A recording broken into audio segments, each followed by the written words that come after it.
Welcome back to Dialectic. Episode 12 is with Che-Wei, Wang, and Taylor Levy, aka CW&T.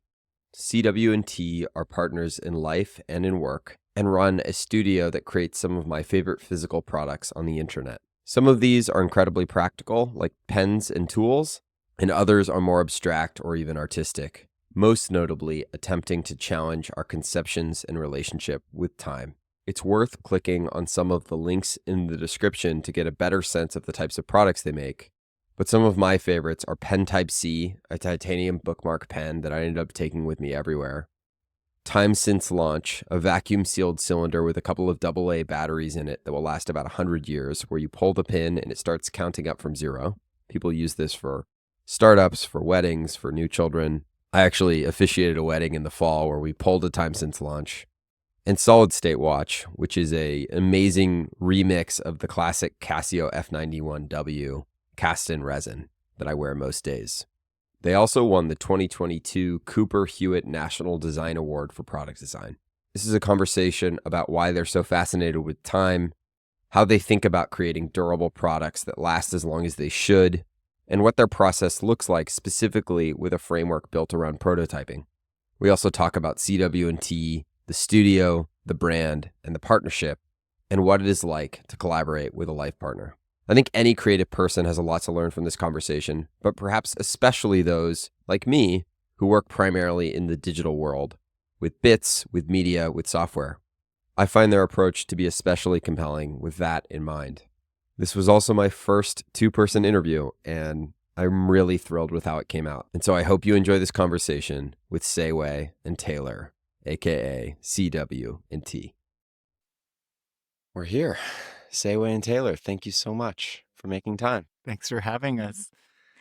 Welcome to our bedroom. Thank you so much. We were joking before we turned this on. The benefits of no video is the creative recording spaces you can find yourself in are especially fun. I want to start with probably an obvious thing, and the thing that seems to be the recurring obsession of so much of both of your work, which is time. And you've been asked about time plenty, but you've said you're on a mission to change our relationship to time. There was a couple of quotes from, I think maybe an Essence interview did that I really liked. Taylor, you had said, time is our common ground. No matter who you are, how much money you have, where you live, what culture you have, all of us humans have time in common. Being on time for somebody is a way of respecting another person. It's a way to connect with the rest of the world that's respectful. There are not always easy opportunities to do that. Sharing time with someone is such a gift. And then, Che-Wei, you had said, it's as close to a universal language that we have. It isn't totally universal. There are people on different calendars, but it's very close.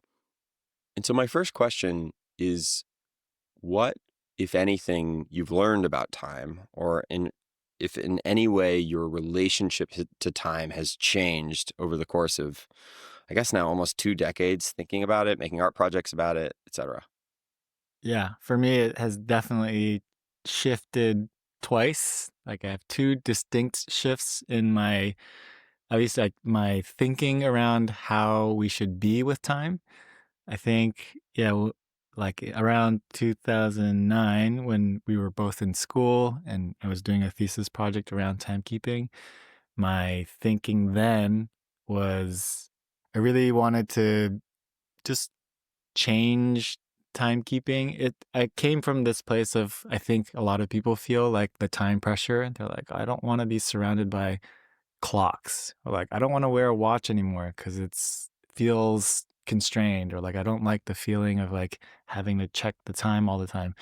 And so that was also my feeling. And so at that point in my life, I was trying to come up with like alternate forms of timekeeping. So like the 100-year clock, I made some software too that was about, just like looking at your lifetime as a clock versus like day to day, and a few other things, or like counting to 1 billion is just a thing that counts to 1 billion. So just like exploring different ways of timekeeping. But then a few years later, we were at MIT and I did another thesis on timekeeping. And at that point, it kind of in some way did a 180. Like after studying a bunch of stuff and reading a bunch of papers on like how timing works in our brain and talking to some scientists around it, I realized, or the kind of my perspective shifted to think about time less as a thing that we try to push away Mm. and try to fight and try to remove ourselves from. So this feeling of like, I don't want to have clocks in my lives kind of flipped 180. And I was like, no, actually, I want to be super precise with understanding what time is. This language that we all share, however arbitrary it is linked to the way our solar system works. And, we divide it in an arbitrary increment, but we share it as a common language. And the perspective I had then, which I think I still follow, is that a lot of our anxiety or the pressure we feel around time comes from a mismatch of what we think is a time increment versus what it actually is. So an example is like, Mm. if I'm walking down the street and I'm talking to my friend and be like, I'm going to be there in 5 minutes, you'll say, but actually it's not 5 minutes, right? It's like, you're going to be there in 10 minutes. And you feel like, I think there's a lot of pressures. There's like, you don't want to disappoint them, and your time scale understanding is a little bit off. And so you're overestimating or underestimating. Well, 10 sounds really bad. 5 doesn't sound so bad. Yeah, so I think there's a lot of these things, but I think one of the main things that I learned is that, yeah, we just don't have a good internal clock. It's imprecise, and it also fluctuates quite a bit based on your mood and based on your situation.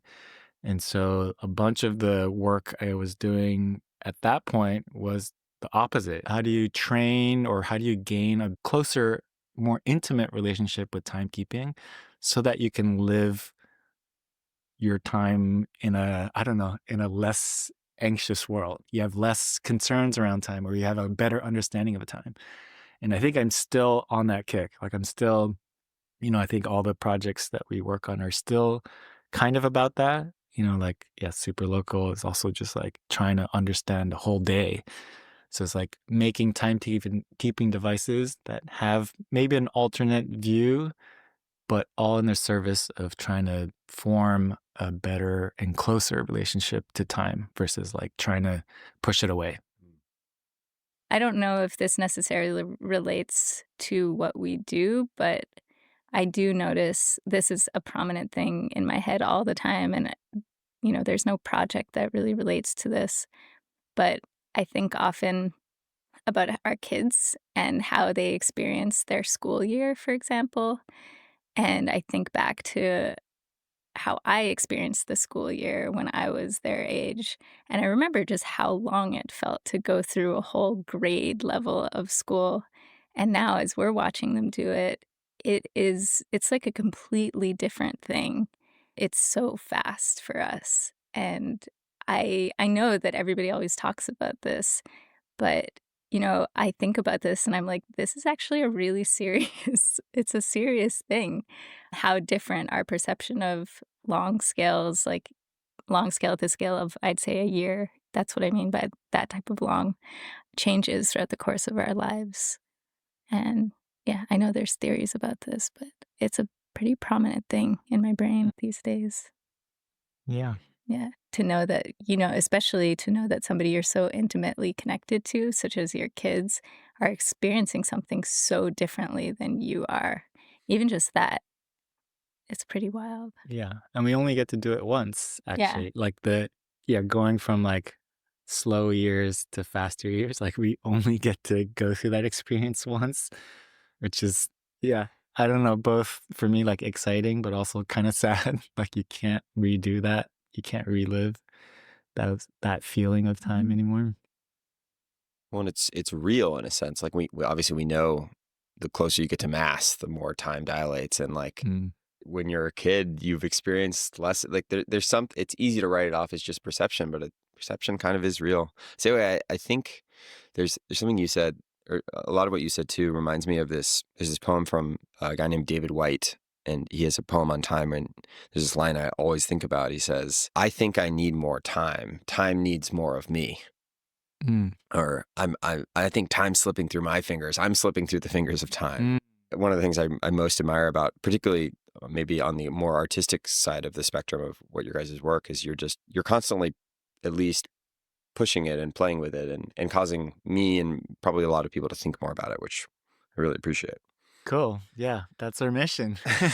Or I feel like that's like a slice of the world that I think needs some attention, and we enjoy thinking about those things and offering different ways of thinking about it.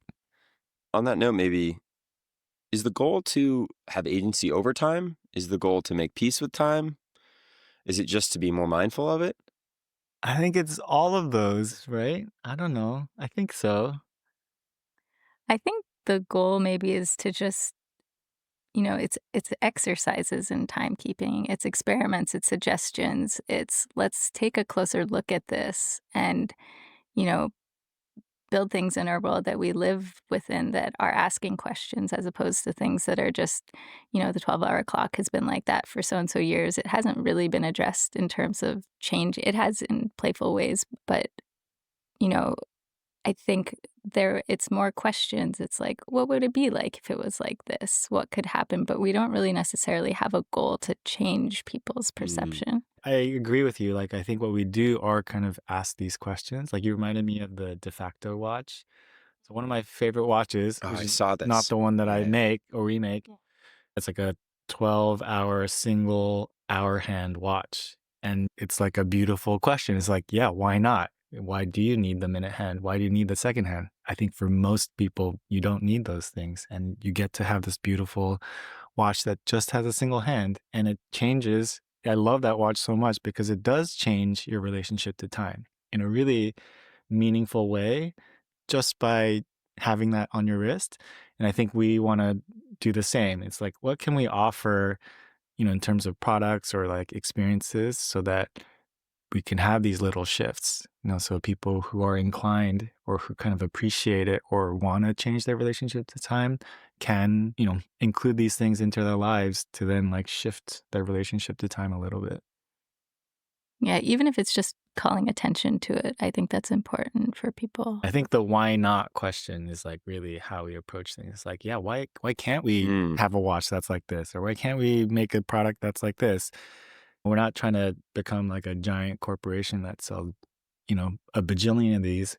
And so we get to, I think, ask weird questions and make a living off of it because enough people hopefully align with this like question that we're asking. And I feel like the more we do it, I think partly it's like we get more confidence because we are repeating this question in different domains.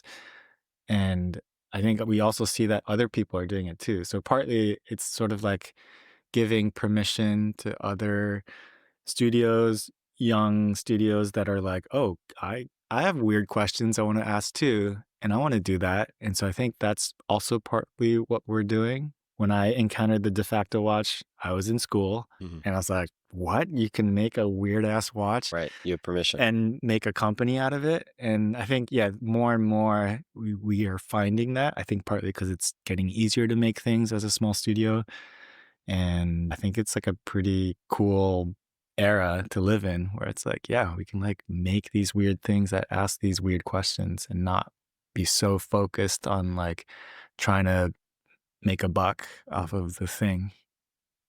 When I think of asking questions, you're really just like challenging the default or the assumed things that all of us are like, yeah, when was the last time you thought about a clock? Or one of my favorite examples of this, and what I would assume is probably your most well-known product is Time Since Launch. And what's interesting to me about it is most of our relationship to time is sort of this feeling of it counting down. And it's interesting to me that that product is built around the premise of the inversion of counting up. Time since whatever the thing started. Is that something you recognize? Are there other patterns around counting up?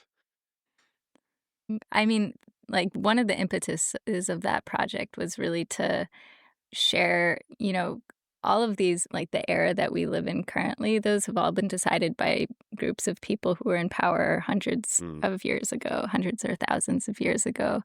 And just the idea that you as a single person or you in a group of two or more people can take this thing and create your own long scale epoch is Mm. really a beautiful thing. And, why shouldn't we all have access to that? It was originally designed to be in pairs. So it is very much about like sharing an epoch, like sharing a time zone that only maybe you and a few people share. Yeah, but it's expensive, so it doesn't usually get sold in pairs or more. But yeah, that's sort of the origin of the idea. It's like we're not trying to count down to something. We're trying to like pin a moment in time that you are sharing with a bunch of people. You, I think, maybe Sei-Wei, or maybe both of you had said of the Dieter Rams principles, your favorite is good design is long lasting, obviously in the theme of time too. Mm-hmm. And that's evident in many of the products you make. Usually they're mechanistic, metal, titanium, very kind of intrinsically long lasting, both by the materials and also how they're designed. They're really simple. But you've also both worked with computers and code and electronics. Those things typically have far less linearness, or far less durability. Maybe a little bit of that in time since launch, even figuring out how to take a mechanized thing and make it durable. Is that something that's come up at all recently as you think about digital things and electrized things? Yes, all the time. It's unfortunate that the electronic device world really doesn't think beyond 10 years, 20 years. Like 50 years is sort of like the limit, the absolute limit. And realistically, for many of us, it's 2 years Right, from my last iPhone or exactly. whatever. I was looking at some old apps you guys made and they're cool, but it's like an app that's from 2015. Yeah, yeah. We're constantly thinking about it and struggling with it because, yeah, we have a bunch of new projects that we're working on that involve electronics. And it's basically impossible to get any of the component manufacturers to guarantee their part for anywhere beyond 20 years. It's usually like 100,000 cycles or like 1,000,000 cycles of something if you push them because they do their own testing. And so they're like graphing their tests. And even if that tail, the whatever, if it's like diminishing somehow, they'll cut it off at, even if there's no drop, they'll just cut that chart off at whatever, at, Right. 100 million cycle or 1,000,000 cycles, even though if you clearly kept going, that tail's probably really long, but nobody wants to like guarantee it or even like test it to its limit. So we're constantly like, pushing manufacturers to be like, hey, come on. Clearly, if this graph kept going, this thing would last 1,000 years. Can we get you to like say that so that we can also like claim it? We're in this boat right now where it's like, okay, do we do our own testing, which we've done a little bit to be like, to at least have the confidence that what we expect out of its lifetime, like let's say it's 100,000 cycles and we want to push it to 1,000,000, we can like force it, kind of simulate it and see what happens when you run this thing for 1,000,000 cycles. So we can do that kind of thing, but it's different from a manufacturer kind of guaranteeing it and be like, this thing will last for 1,000,000 cycles. So yeah, it's a little bit unfortunate that it's clearly there. Like all the solid state electronic stuff will probably last way beyond what these manufacturers say they will last for. But yeah, none of them really want to guarantee it. I would also say that I don't really go for long-lasting design. I more go for things should last how long they should last for.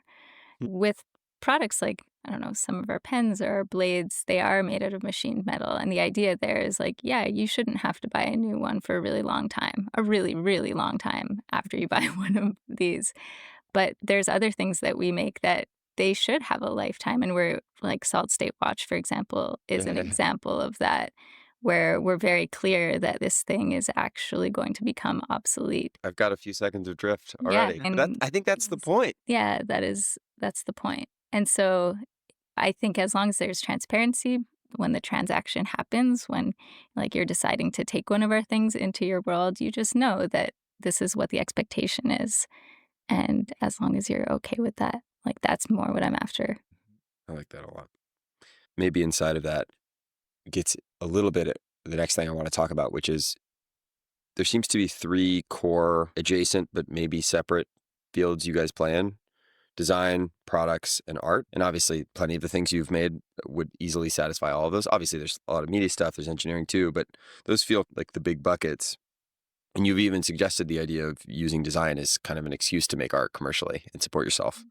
But you obviously also, as you were maybe just alluding to, make these incredibly utilitarian, simple, useful products too. I'd love to just hear you riff maybe a little bit on like how you think about those trade-offs, especially early in the creative process. Maybe when you have to actually decide. This obviously gets into maybe what you were talking about too, which is the trade-offs to make one thing, and the guarantees around even being able to say that about one art installation for a museum is very different than a watch you're going to sell to people. We don't really have a process for this. I think when we start a project, we don't really know where it's going to end up. It may be an art piece, although you're more art. Yeah, it's very rare that I'll design something that is useful. Yeah, I just don't get that excited about stuff. Sei-Wei's really good at that, though. He Yeah. gets really excited about stuff, and he's very inspired by solving. He invents these solutions to things that you didn't even know could be a problem or even a thing. And that's like that's your jam. I think so. Yeah, but even when I design things, it's not clear to me at the very beginning whether it's going to be a product or not. I guess maybe for most things, actually. If it's if it has utility, then I'm just usually just making it because I want the thing. And then the question is, do I want to make more to turn it into a product? For art projects, they are art projects from the beginning, where we're like, oh, I have this idea, I want to execute it, and then we just do it. But sometimes that turns into a product. It's hard sometimes, for me at least, like to sit down and to take the time and give myself permission to work on something that might kind of be on the line between an art thing and a product. But I'm getting better at doing that specifically the last 3 days. We'll see how it goes.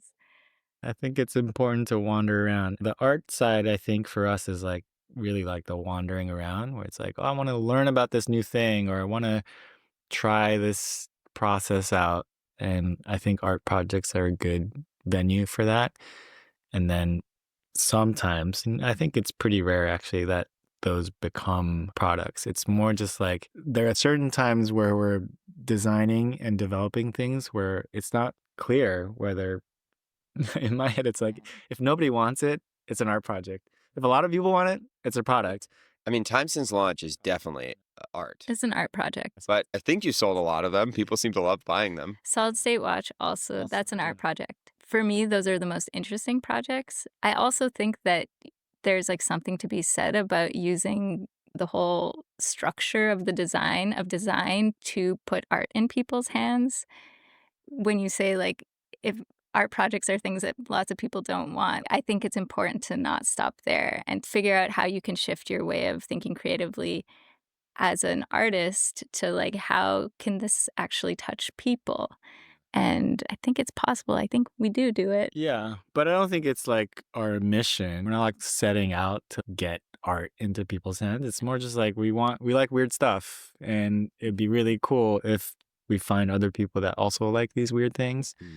That's definitely where we want to be as a studio as well. It's like these working on weird projects that are sort of outside of the normal categories of how products fit into categories.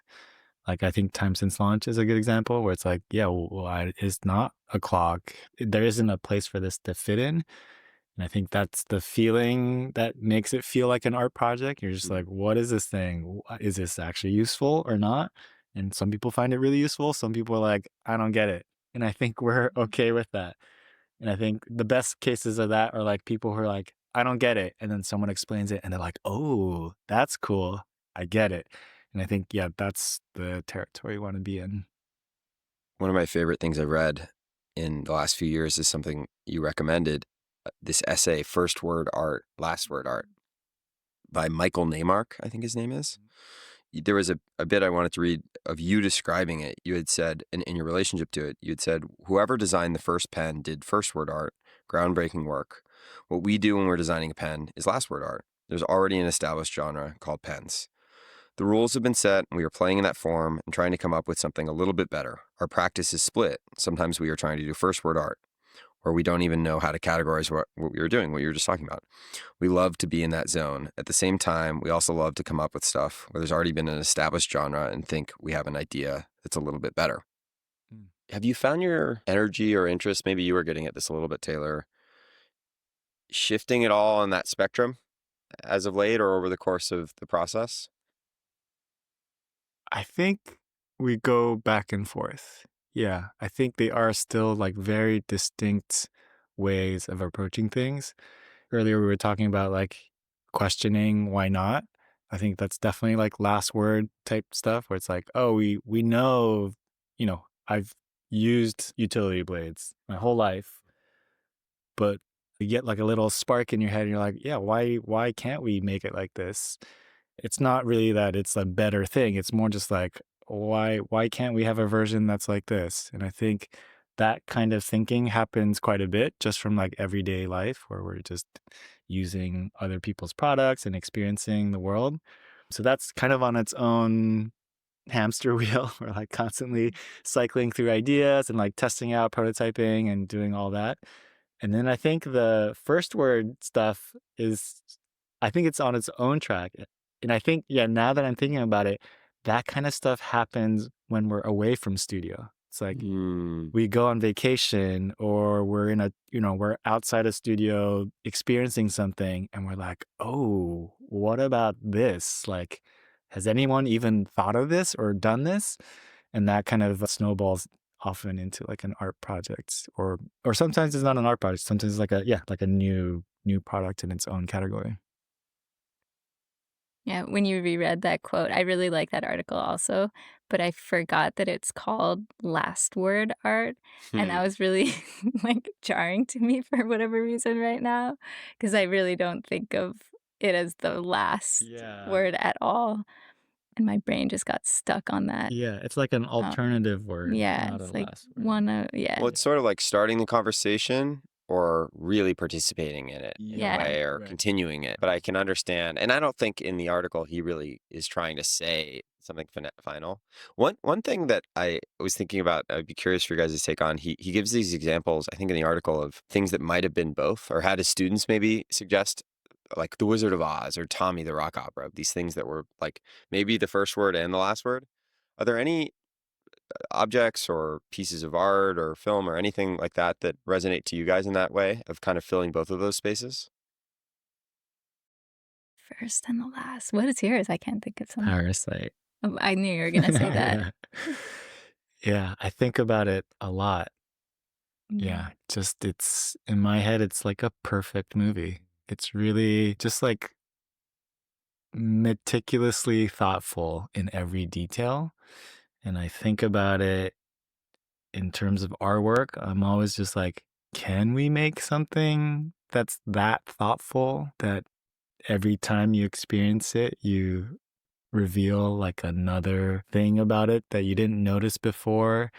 That you're like, "Oh, yeah, that makes sense because blank." Kind of like revealing layers of thoughtfulness from an object would be amazing. I don't know if it's possible, but that's sort of yeah, that movie felt like that to me.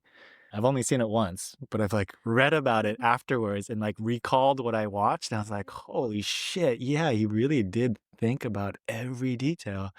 So yeah, I would love to have, maybe it's like a time thing or a process thing, like be able to give an object or a thing that much level of attention so that people can experience something like that through objects.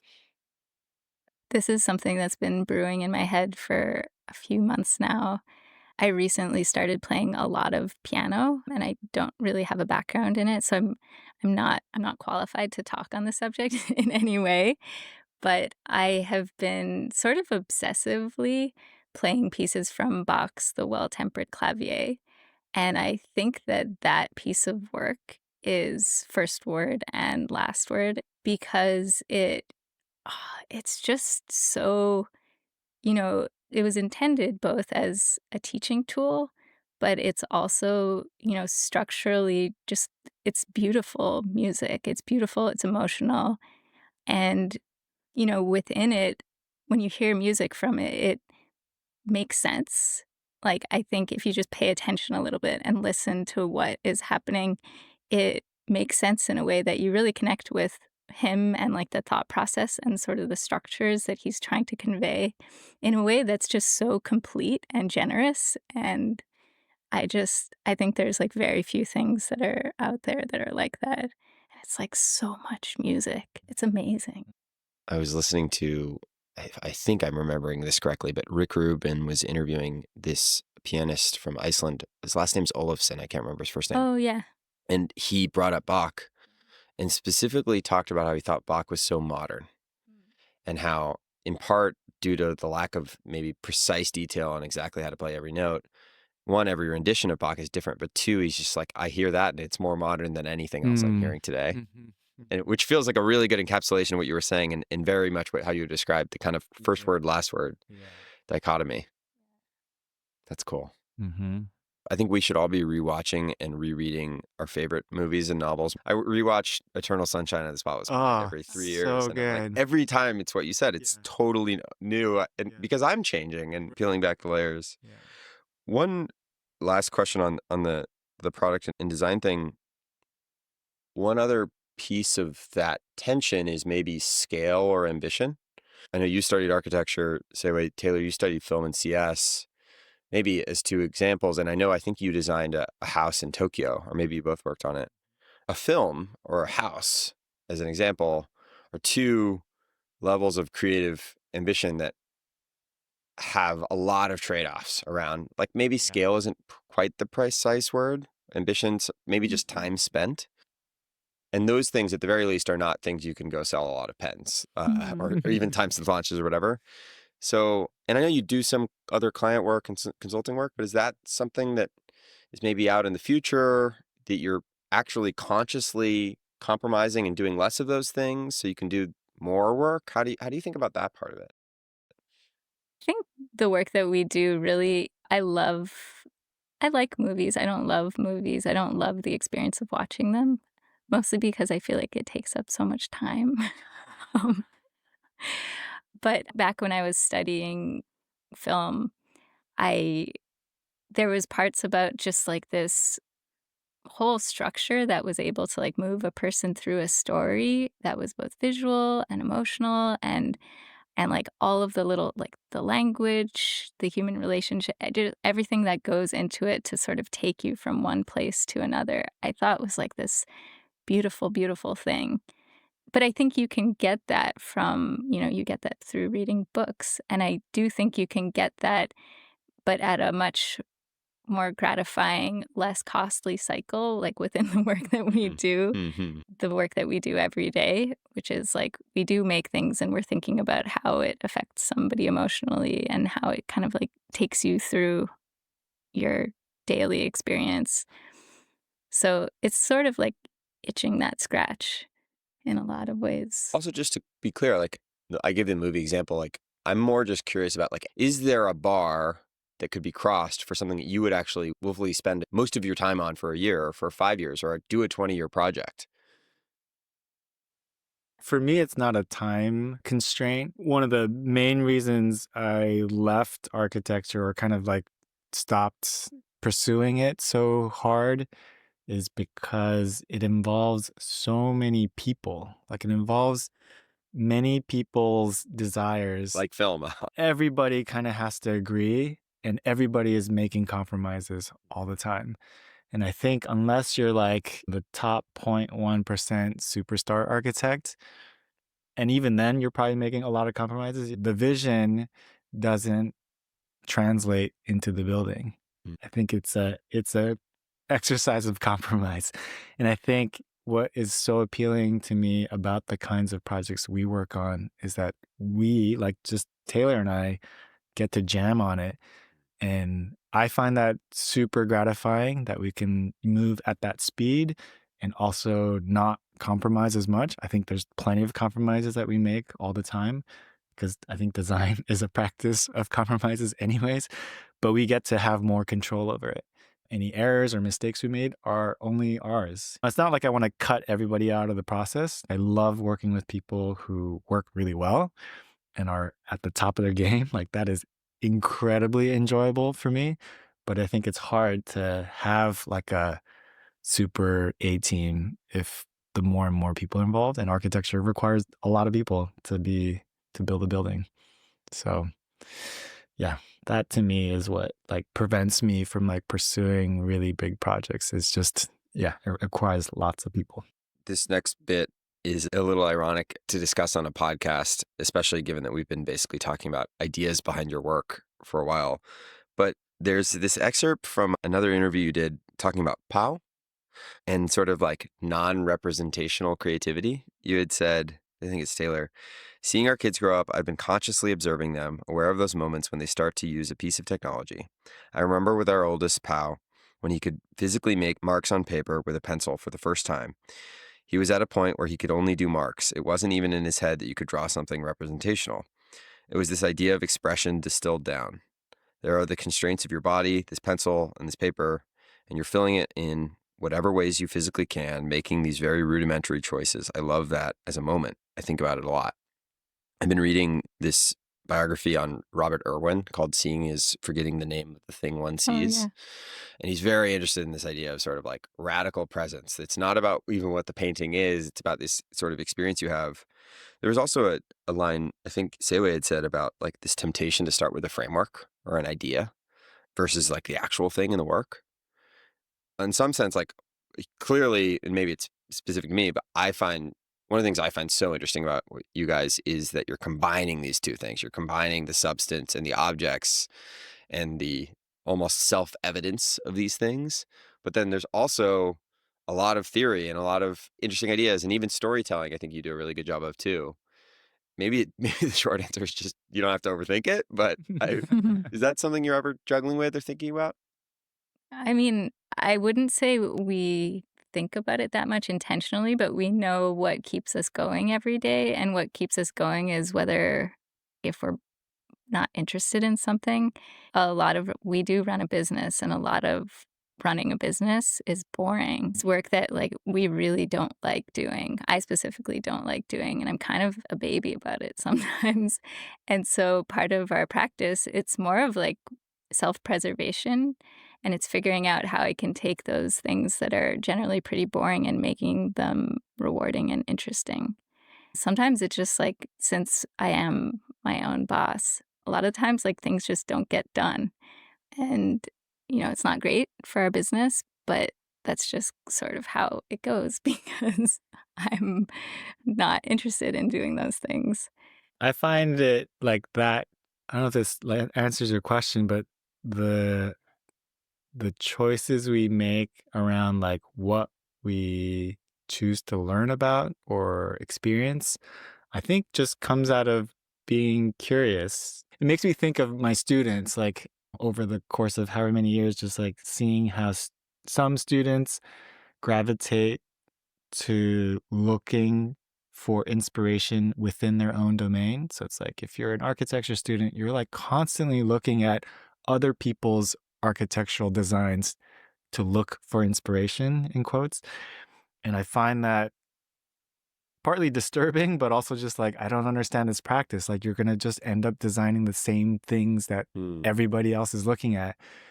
And, I think we have interests that are quite broad. Like, I love reading about science and other totally, art and like other disciplines that maybe on first glance have nothing to do with what we're doing. But I think it does influence what we make. And I think it's not by design. We're just like interested in all these things. And I think when you do that, it changes how you approach the world and how you end up designing things. And so, yeah, I encourage my students to do that. Sometimes it's hard. But yeah, I think it's just the way we like to live. And then we happen to be in this world where we design products. Yeah. I also think the capacity for curiosity is a measure that I like to, I kind of check in with myself sometimes because it's an indication that like things aren't going well in my head or just generally with me if I don't have the capacity to be interested in things outside of my everyday tasks of whatever it is I have to get done.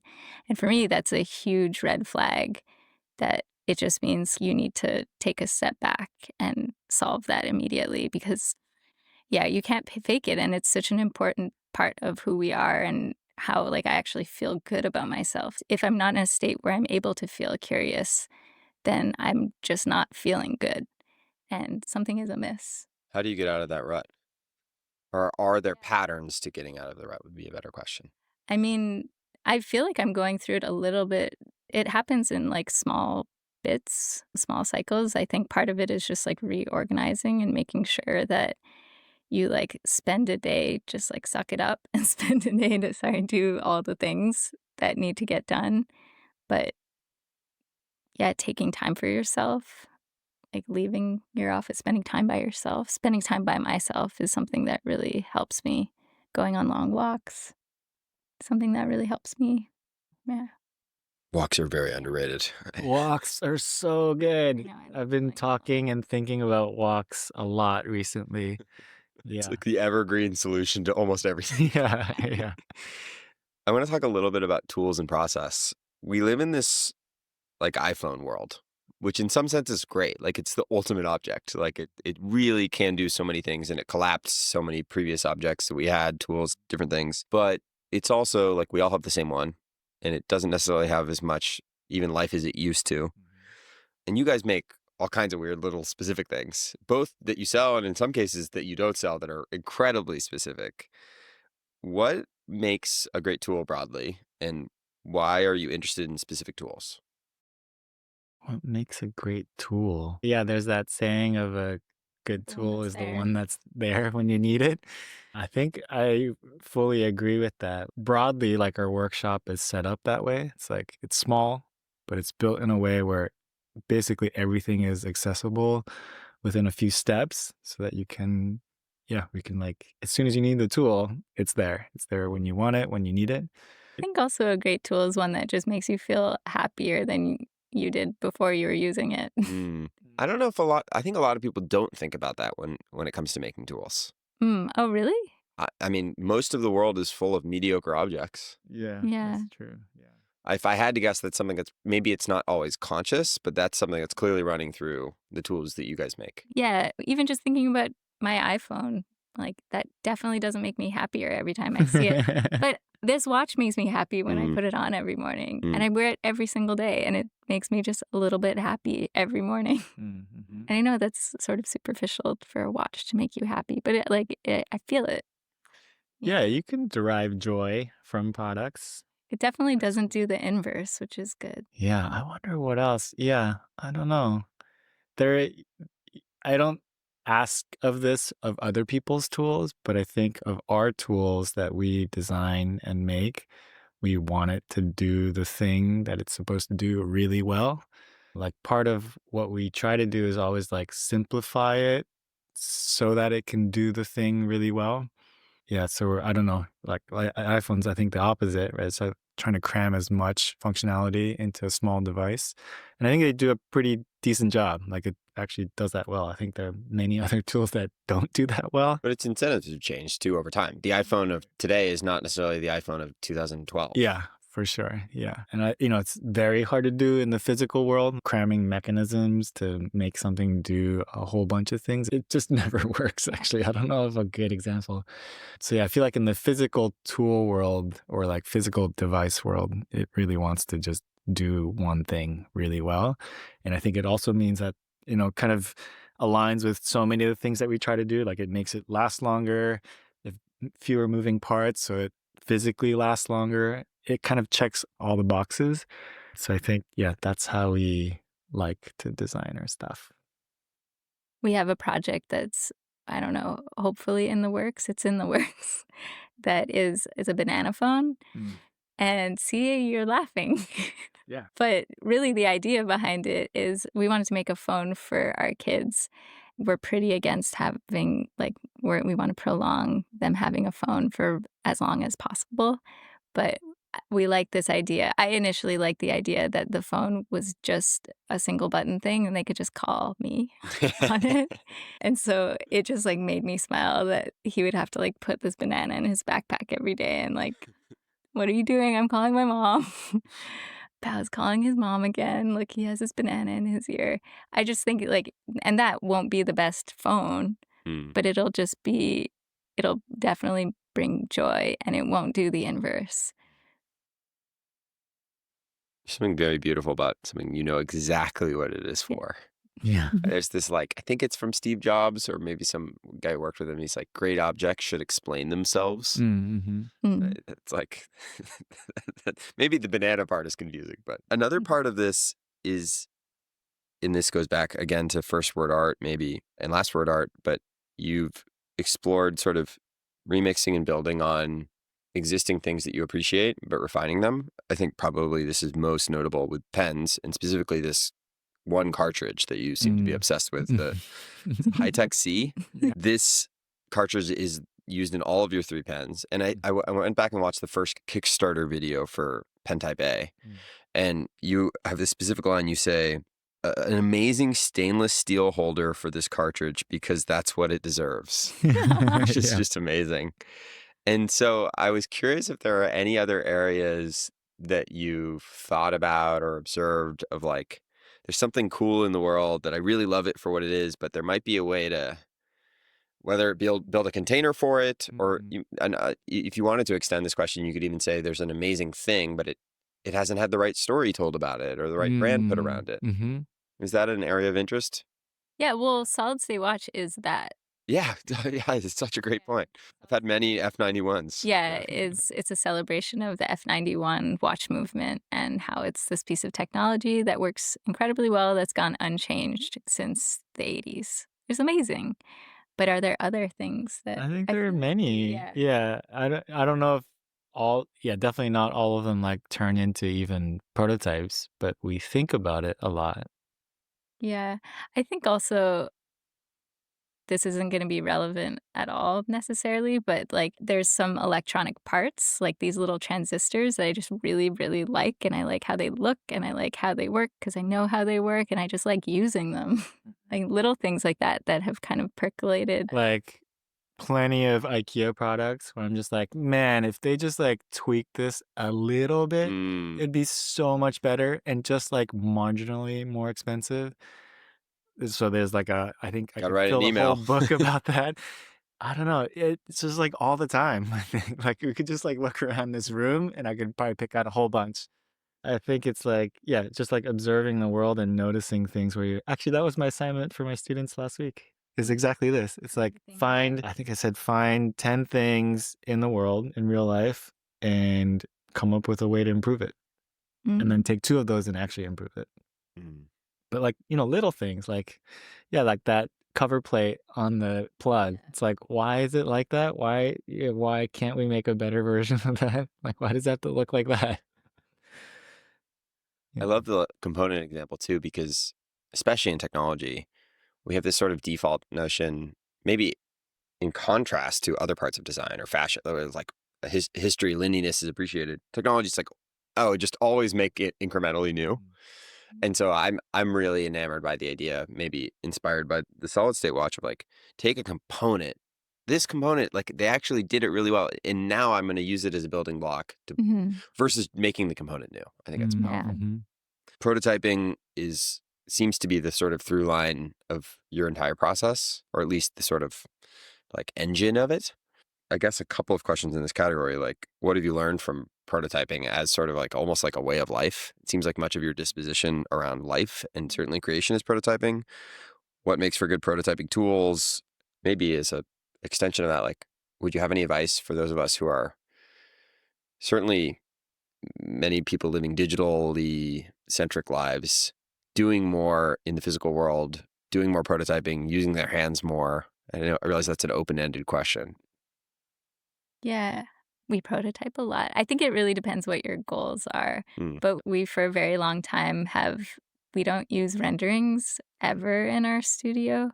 Which is extremely rare, I would presume, for the type of work you do. Yeah, I think most students are taught to produce renderings as a way to communicate ideas, which I think in any other studio environment is really important. But because we're so small and we have a workshop. Even for communicating an idea, I think a rendering communicates a false idea. I love it whenever I go to a school like an architecture crit or a design crit and I don't see those polished renderings and I see the sketches of like what the story is, the body of the work, and not this I like a rendering like does so little. We never produce renderings for ourselves. We just go straight to prototyping, and the thinking happens in prototyping. And I would say even like the CAD tool, like working in CAD is just working in CAD to get to the prototype. So I think the way we work, I'm just trying to minimize all the process, all the steps it takes to get to the physical thing, both the amount of time I spend on my computer, the way our workshop's set up, everything is to just get us to the physical prototype, because that's it. That's the thing that's gonna prove or disprove your idea. And based on that, I want to just like make that cycle as fast and efficient as possible so that we could keep evolving an idea into something that we're really happy with. Prototyping is it. It's like everything happens in the prototype, and different kinds of prototypes too. We'll have like look-like prototypes or like functional prototypes. Sometimes they're separate things, sometimes they're the same thing. But yeah, everything is in the prototype. My sense is, and maybe I'm just projecting, people who are otherwise creative in other mediums, especially digital mediums, there's this sort of sense that like making physical stuff is like a boogeyman behind a wall or something. Do you have any, and maybe the answer is just that it is really hard and you need a lot of tools and things, but obviously you teach, like, would you have, I think probably the majority of my listeners are spending most of their lives digitally, at least from a creative standpoint. Do you have any guidance or wisdom or even encouragement for people who to maybe take that incremental nudge into using their hands or prototyping in real life? I think it's not as hard as people think it is to make physical things. It is hard to make physical things. Don't think that you're going to become a billionaire from making physical things, because it's expensive to make physical things. But yeah, because of CNC technology, there's not the same setup cost to make a physical thing as there were 10 years ago. Mm. There's plenty of shops all over the world that are happy to take your work on, and it's not like to cam something isn't the most expensive thing anymore, and to set up your job if you want to make something out of metal, it's actually not that cost prohibitive, even if you want to make just a few of them. Like, even when we were in grad school, Sei-Wei was sending out parts. He was getting them made in China, and he was paying like $40 a prototype for these things, and that was like 15 years ago. Yeah. I would say similar. It's relatively easy to make prototypes. I think the hard part is making something that's ready to be manufactured. I think that's a whole other ballgame. And the whole point of the prototyping process, I think, is to like keep exploring and building up your knowledge to get to a manufacturing level. I think the hurdle, or like maybe like the part that's misunderstood is, people who want to get into hardware design that are just like, oh, I'm going to like design this thing and get it manufactured. And there's like a whole chunk of work Yeah. in between having the idea to making it manufacturable that they're missing. And, sometimes it's like a couple prototypes, sometimes it's literally hundreds of prototypes. And you kind of have to be ready to go either way. We also struggle with that. Or I don't know if it's a struggle, but we just like, we accept it as part of the problem. It's like sometimes we start a project and we're like, oh, I think we're going to launch this in 2 months. And then 2.5 years later, we're still tweaking stuff. And we've accepted that as being part of the process. And I think for people who want to get into it, you kind of have to also understand that, hey, this thing takes time and iterations. And if you're lucky, maybe if everything works out properly, it could be relatively quick, but it could also just like drag on forever. And you have to be willing to accept that. Seems like prototyping is sort of like the opposite of a shortcut. With both those other things, rendering and getting straight to manufacturing, it's like I kind of want the shortcut. I want to. Yeah, no shortcuts, unfortunately. We maybe got this a little bit with the like remixing theme, but are there any products that you just love so much that you either wish you designed or you think there's like nothing left to say there? That really stand out. One is the spatula. It's a handmade spatula. One of one handmade. It's a one-on-one. Yeah. Blacksmith made it and we were gifted it because I begged for it. But it's the best thing we have in the house, I think. I was telling someone else the other day that if there was a fire, that's the thing I would grab and leave the house with. partly because it's a one of one and that we've used it so much. So there's like a lot of history and love that we've embedded in it. But there are also other ones like, you made me think of it. Yeah, thinking of things that I wish I designed. The super clamp. Manfrotto, they make like camera gear. They have a clamp for clamping against pipes, essentially, for camera gear, like lighting and tripods and stuff like that. And just like the way, it's quite thoughtful the way they've designed it so that it's compatible with itself and like a whole world of accessories that now many companies kind of bought into. And I love stuff like that. That's not the only example, like products where sort of like last word, they like solve the problem and they're like, this is it. It works really well. So then a whole bunch of other like third party companies are like, yeah, we're going to build on top of that system because that system works so well. Yeah, I don't think we've ever designed anything like that, but that's like, there's many of examples like that where I'm like, oh, I wish I could come up with something like that then is kind of accepted as like, like an industry standard. I can never think of things that I like that much. Taylor doesn't like most things.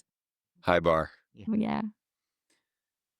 You both, I think when you met at NYU ITP, this sort of unique program merging design and technology and software and all these things, we talked a little bit about software and electronics at the beginning.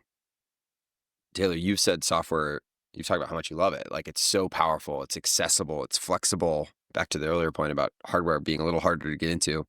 And it seems that we're getting to a point now where even around 3D printing and other types of prototyping stuff, like the accessibility, the cost of chips, like all of these, the ability to put sort of technology into things, even creating software now is getting cheaper and faster, if not free. Do you think that, and maybe you mentioned this briefly, that there's maybe more to come, as you see all this happening, is there an inclination to put more, to electrify more of the things or have them be kind of more attuned to this sort of digital connected internet world we're living in? Or do you think you'll still kind of do plenty of stuff that's just purely analog?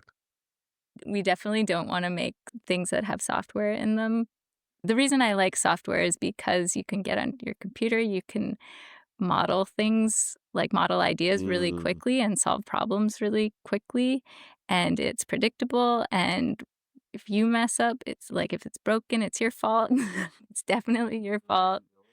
I like software for that reason, but I don't like software in products in the sense that it makes a thing be able to do all the things that software can do. That said, I am really interested in electrifying our projects, but not with programmable microcontrollers necessarily, but for purpose-built parts that work a very specific way and making those things visible and like part of the actual structure of the thing itself. That's something that interests me. But Yeah, I agree. There's no reason to make your toothbrush Wi-Fi enabled. Like I think that's like a artifact of components just becoming so cheap that you can embed them. And I think just because you can embed chips and things, it doesn't mean you should. I would go, all of this stuff like Wi-Fi enabled fridges, Bluetooth enabled blank. I think it's kind of problematic because it makes those devices not work properly without connection sometimes. I think that reduces its longevity and it's a real problem. Like I think it's actually quite bad that we do that. But I still love electronics. I think there's a place for it and it's useful for certain things, but I think we have to be careful generally about like embedding too many things just because we can do it. Che-Wei, you gave a talk, I think in 2018, on generative design, which was, I think you were really thoughtful and in some ways kind of saw what was coming. But listening to it back 7 years later, it's just does it hold up? Yeah, I think it really holds up. But it's also just crazy to think about how table stakes much of it is now, at least in terms of how people are thinking about creativity in the world. There's, I can't remember if it might actually be from a separate interview. You had said a bunch of things are going to converge in the next 5 or 10 years. AI-driven design is going to replace CAD, be integrated with everything from camming, machining, and laying out electronic boards. At a certain point, the ability to design and take something to production will be in the hands of many more people. That's going to blow up everyone's practice, small ones like ours, big companies, all of them. There's two components to this that I love to talk about. One is generative design specifically. You have this, I think you call it the dream stem, which is this like weird organic bicycle handle that looks like it was designed by an alien, which is sort of the generative piece. There's a couple lines from that I thought were really interesting. And you're talking about sort of like the way that we make aesthetic value judgments and the ways that machines might do that. You said we have an image or an idea of what an antenna wants to be. And that's why we're so restrained from sort of designing the optimal antenna in theory. This is back to the generative design piece. And you also have this line you said, translating intuition into clicks on a screen, which is maybe like the defining design or creative process of the last 20 years for a lot of people. We're sitting here in 2025. Obviously, many creative people are technology inclined ones are really excited. I think a lot of creative people and a lot of artists are really terrified. They feel like they're losing their humanity. We feel like you can press a button and you can generate something. Mm. I'd love to hear, I mean, now we're also on the staring kind of down the barrel of human machine kind of collaboration. You even said designers will become conductors rather than composers, directors rather than actors, and air traffic controllers rather than pilots. And yet you're also two of the people, at least in my experience of the world, who are like most like in the nitty gritty, like really being, for lack of a better word, like human in your design. Are you feeling, how do you feel in this moment? I'm pretty excited. I'm not averse to using any of those tools. In fact, yeah, every time I see a new thing, I at least try it because I think it's interesting, like all of that stuff. But I don't think we're there yet. It's like it's still quite far, but I think you can see it because of the way, other things are ahead, like software, for example, like writing code. We write code too, but actually nobody writes code. We're just copy pasting code, everybody. And so that shift is probably a few years ahead of how we do hardware design. So if you need to like design something on the computer, there are some like early stuff where you're just like describing stuff and you get a 3D model. It's not that great yet, but you can see it's like it's gonna happen. I'm just excited for it all because it does mean that it changes the way we think about like the process of design. Like it becomes less cumbersome so that your ideas or things can flow smoother. So again, just like compressing the time and effort between an idea and prototype or an idea and manufacture just becomes shorter and easier. And I'm excited for it because it just means like way more people can design weirder stuff because we're so like our world is made up of stuff that's designed for the masses and like for the average, which I think is a pretty boring world. And so, yeah, I'm just excited that we get to design more weird things. And if more people do it, it means we get to do it more. And if these tools allow us to make more of them faster, that means we get to put out more ideas, which is, yeah, super exciting for me. I think also like you brought up the word intuition a little bit, and that's something we talk about a lot. Also, intuition is something we value a lot in our studio, and I trust my intuition and I trust Sei-Wei's intuition, and I need him to trust my intuition for the day to go smoothly. I think it's one of the things we value most. And I just want to make sure this is something I'm not sure where my intuition comes from. I'm not sure where Sei-Wei's comes from, but I trust that it's something that I've been developing for my entire life. And I trust that whatever I've been curious in has fed into my ability to make intuitive choices today. There's lots of experiences that have contributed to this. And I don't know, we talk about this a lot with our kids. We want to make sure that they're able to experience the world in a way that makes them unique and makes them able to make creative choices that aren't like, oh, you do X, Y, Z, and then you get to this. The ability to just pay attention to the world, to take in things, to cross reference information, to cross reference different subject matters. I'm sure AI will be able to do this in some sense, but I do think that there are human ways that we are that, like, I do think that we will be different from the machines in some way. But maybe I'm wrong about that. Yeah, I actually don't really think it's a right or a wrong thing. Like, our machines are us, and I do feel strongly about that. But yeah, I do think about and like worry a little bit about how our kids are going to be in the world. I'm not so worried. think it'd be great. Something I think about that I think ties to both of your answers is this.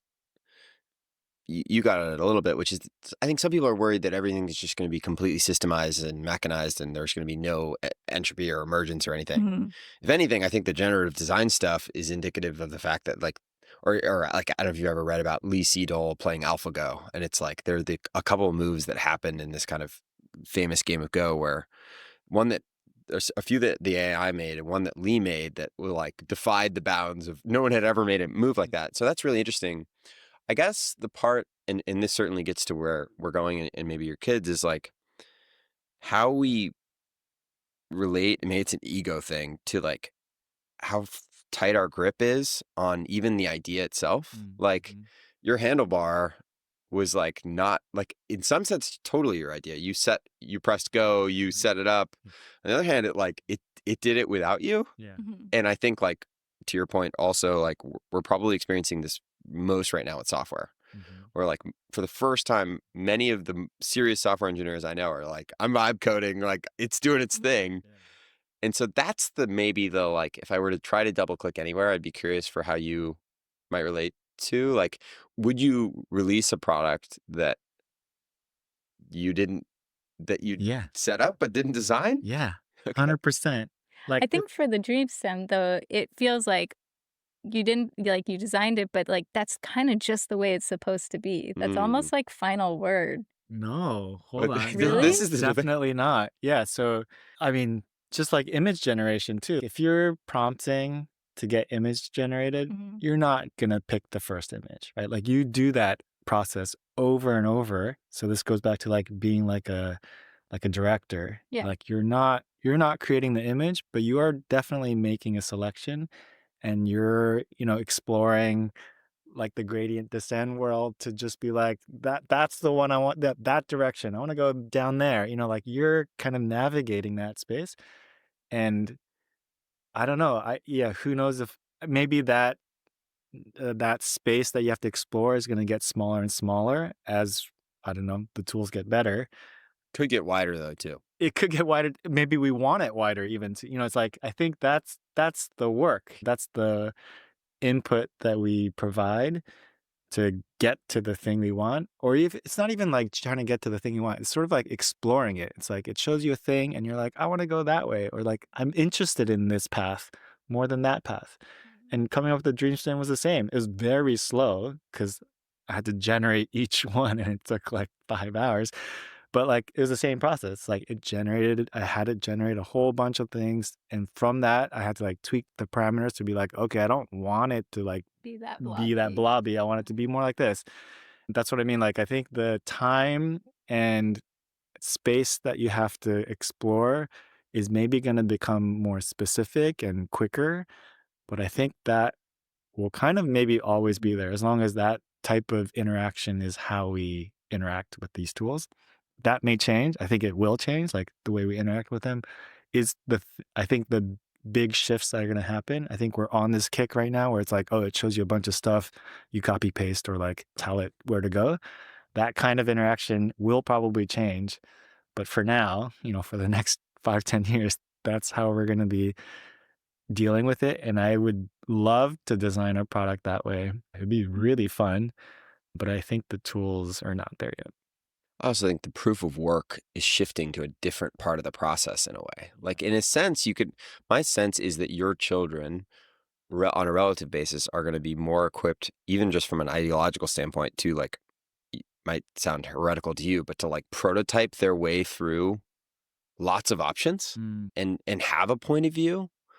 My hope would be, at least to your point, would be that even if this speeds us up on the sort of going through all the frames, it leads to like that much more depth. Right. Mm. But I'm sympathetic to concerns too. Yeah. Yeah. But also in that same framework, as we essentially decrease the amount of friction to arrive at these ideas, I think we also lose things. So like in prototyping the way we do now, it's quite arduous. We have to like print stuff, machine stuff. And So hard it- 3D printing. it's so hard. Catting things, Walking down all to the these things. basement, Yeah. cleaning your print bag. Oh my So God, hard. so much work. But all of those things in prototyping, like, sometimes, I have to like turn a 3D print to like get it to what I need it to be, or like, sand it or whatever. All these things that we consider as like frictions that we want to remove, that potentially like interaction with the machine learning model will remove. That friction that we sometimes think is not good is actually productive. And I think that's sort of where we maybe have to be careful. It's like, how much do you want to like shortcut that process without losing all of that? Or maybe like shortcutting it is so beneficial that, it's sort of like when I was in school, we had to, not everybody had to do this, but like you had to like make your own graphite before you got to draw on the paper because that meant something, and I think probably very, very, very few people do that now. Very few people even like sharpen their leads to draw. And so like something was lost there, but maybe it wasn't enough to like discount all the benefit we got from going straight to CAD. Or maybe there's like other ways to like insert the friction or insert that type of thinking process back into the way we make things. Yeah, I don't know how it's gonna go, but something will be lost. I don't know what it is yet. Technology is really good at reducing friction. And so there's maybe like a little bit of where am I going to intentionally add it back or maintain it? I sometimes spend way more time than I should be spending editing photos. And I shouldn't be using my time for that, but I do like doing it. And I think I like doing it because I'm doing this very rote methodological like thing that gives my brain space to think about other things. I can't listen to a podcast or even music when I photo edit, but I'm thinking still. And I really value those moments. But it's a complete waste of my time otherwise. But it's not, apparently. Yeah. We only get so many things to care about. Yeah, It's like you have. that's worth all the time in a sense. Yeah. You've built, obviously you are CW&T in some sense, but you also built this brand thing in the world, CW&T. And much of that is the objects and the art and the product, but a lot of that too is brand and storytelling. And you send out the weekly newsletters, you make cool videos and all different types of kind of things like that. I also think it's interesting that like the defining thing to me about stories is time, and it's like we keep coming back in a loop here. Maybe this is something you thought about a lot. Maybe it's something you haven't thought about much. What is the brand of CW&T? What story are you trying to tell? Yeah, good question. What is the story? I was talking to a friend the other day about, what happens to CW&T when we die, like when we retire. Because What? that's the same, right? Die or Dying retire? and Die and retiring retire is the being the same It's the thing. same, yeah. And in my head, I'm like, yeah, I would like it to keep going because it is its own thing. We started it, but it has its own life, and I would love to see. I wouldn't get to see it, but like I like the idea that it can continue beyond. Like we've set something up that can continue. You're like, we should just shut it down. Like there's no more. It is us, I think, is like Taylor's point of view. And It is us, and then it's like, it's sort of a question, could we do this? It's always been a question for me and Sei-Wei, like, we have these things that we would like to do in this world. Is it possible to do those things and also support ourselves?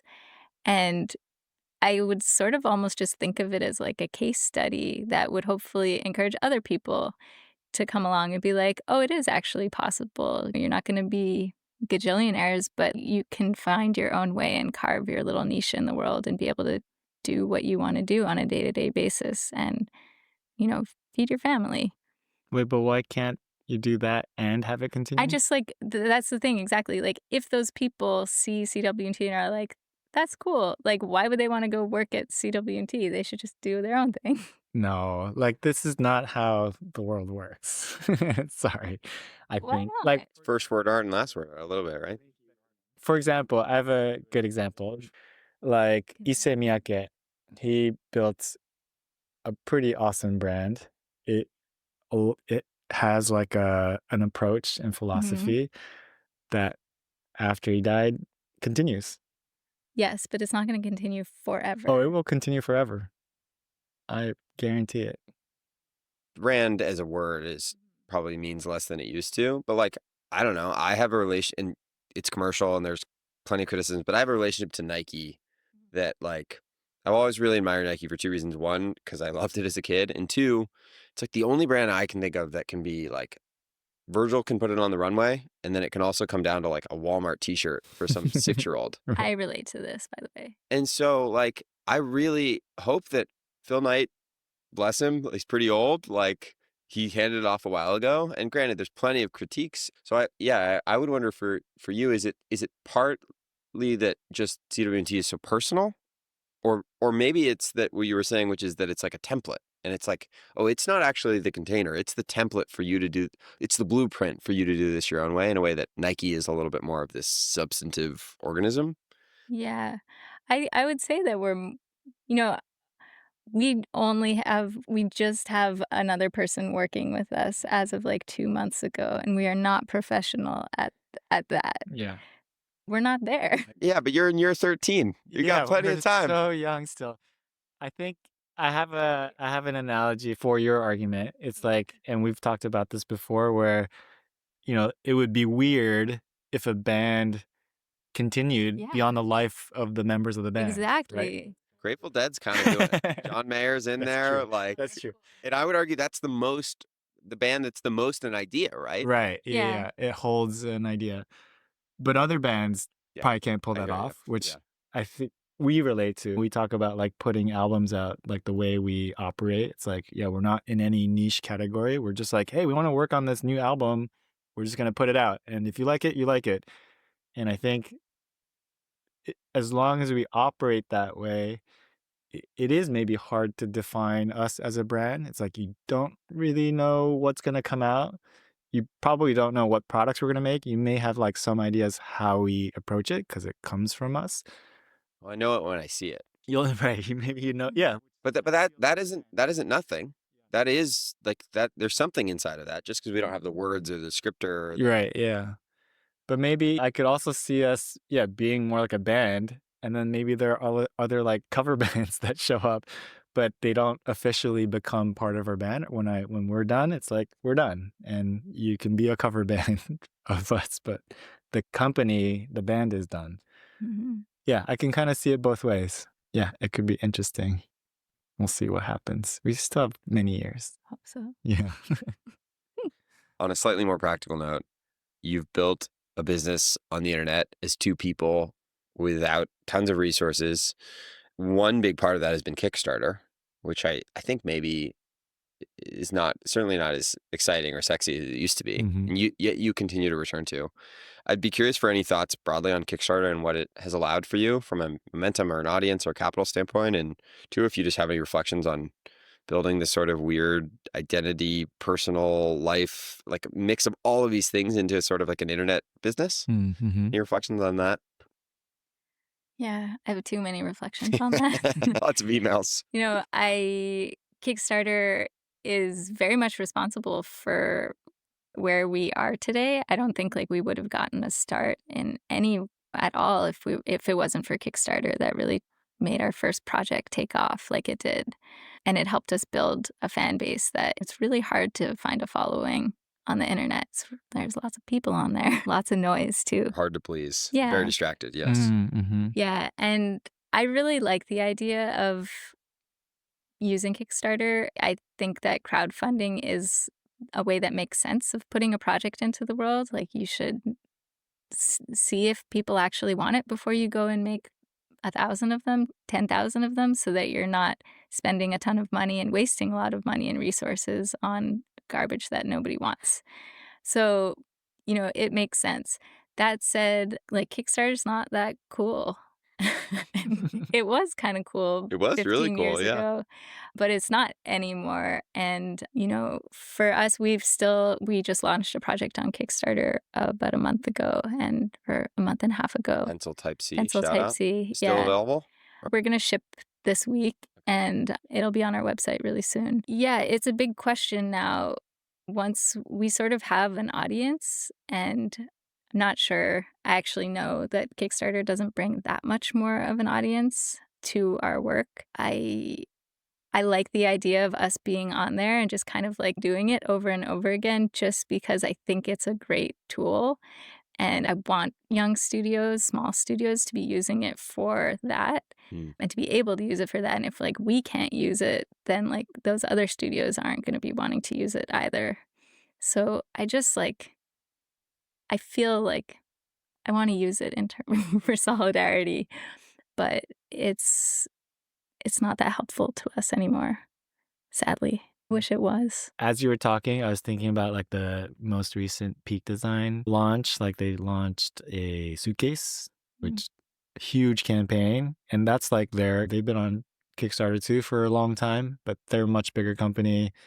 You know, they have these huge campaigns, but they started small also, and it makes me wonder, yeah, who is Kickstarter for? You know, I think we all, you know, Peak Design included, like we all started pretty early when it wasn't such a crowded place. And now it's super crowded, partly because, yeah, more people are on there trying to launch things, but also there's all these legacy companies that continue to use it. And in some ways are kind of like soaking up all the attention. Mm.